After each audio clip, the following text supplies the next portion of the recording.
এই চাচার ভ্যান গাড়ির মোটরটা আসলে নষ্ট হয়ে গেছে, তাই তার অনেক মন খারাপ। সারাদিন পয়সা ঠেকেও মোটরটা ঠিক করতে পারে নাই। মিস্ত্রির অনেক সিরিয়াল ছিল, যার জন্য উনি সারাদিন পয়সা থেকে ঠিক না কইরা আর তার নিজের মোটর নিজে লাগাই চলে আসে।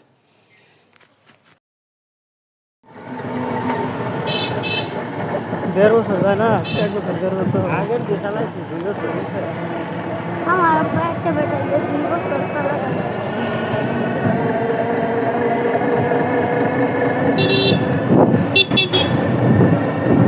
ভ্যানের কামাই তো কম, হ্যাঁ অটো নিয়ে।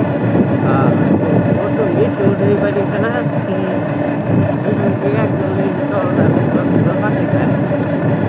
অটো যেমন স্ট্যান্ড থেকে সিরিয়াল দেয় 10 মিনিট, 10 মিনিটের আগে কোনো কোনো প্যাসেঞ্জার আছে বের হয়ে বইলেই যাওয়া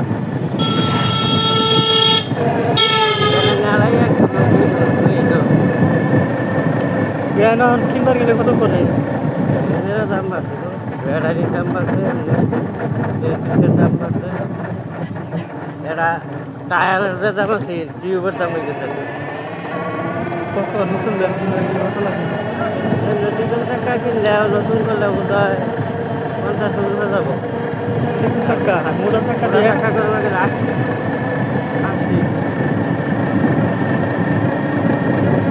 অটো কেনার থেকে অন্য কিছু কিনা সিএনজি কিনে ভালো লাগে।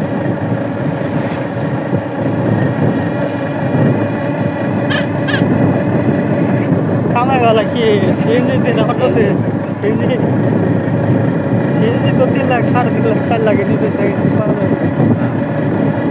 পাওয়া যাবো।